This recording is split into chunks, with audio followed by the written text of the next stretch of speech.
Sir এত রাতে আসতে হবে?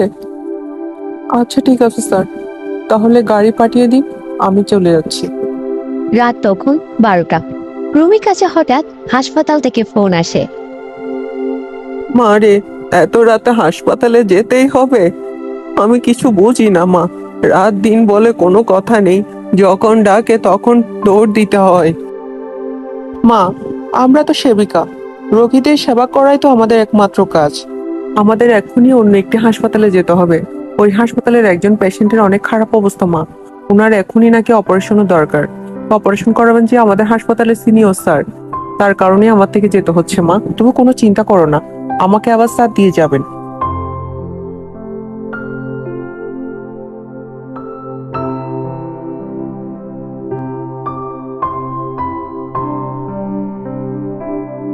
স্যার, ওনারা তো এই হাসপাতালের কথাই বলেছেন। আচ্ছা ঠিক আছে, তাহলে আমরা এখানেই নেমে যাই। তুমি গাড়ি নিয়ে এখানেই অপেক্ষা করো, আমাদের কোনো কিছু দরকার হতে পারে। স্যার, আমরা ঠিক জায়গায় এসেছি তো? এখানে তো কোনো মানুষকেই দেখা যাচ্ছে না, আর এটি অনেক পুরানো হাসপাতাল মনে হচ্ছে। তুমি আমাদের কাছে যেই নাম্বার থেকে ফোন এসেছিল ওই নাম্বারে ফোন দিয়ে দেখো তো।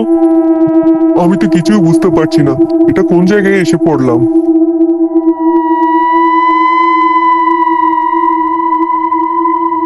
স্যার, এখানে তো সিমের নেটওয়ার্কই নেই, সিম অফ হয়ে আছে। কোনোভাবেই তো ফোন দেওয়া সম্ভব না স্যার, এখন আমরা কি করব?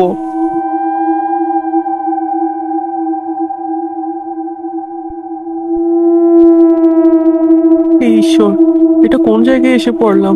আমাদের রক্ষা করো। এদিকে কোনো একটা শব্দ শোনা যাচ্ছে।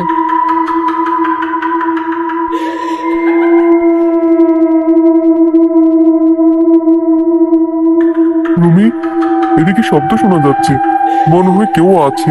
চলো তো দেখি। তুমি ভয় পেও না, আমি তো আছি।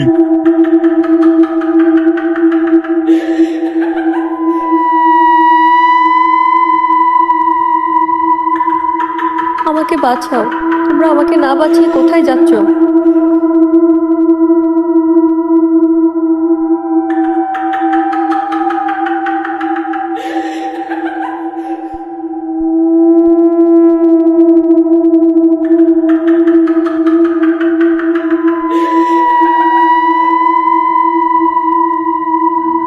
হে ঈশ্বর, আমি কি দেখলাম এটা?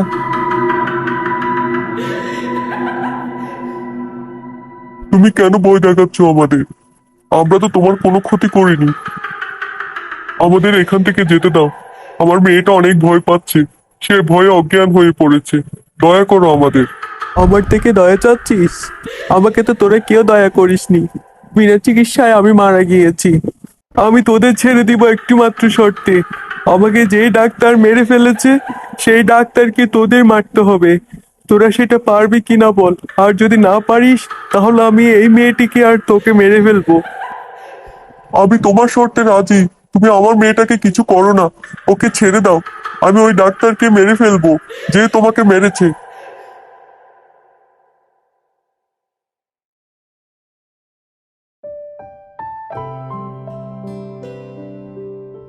মা, ও মা, আমি একটি ভয়ঙ্কর স্বপ্ন দেখেছি, তুমি ওঠো, আমার খুব ভয় হচ্ছে। ভয় পেতে হবে না মা, তুই ঘুমা, আমি তোর মাথায় হাত বুলিয়ে দিচ্ছি। আর স্বপ্ন তো স্বপ্নই হয় মা, সত্যি তো হয় না।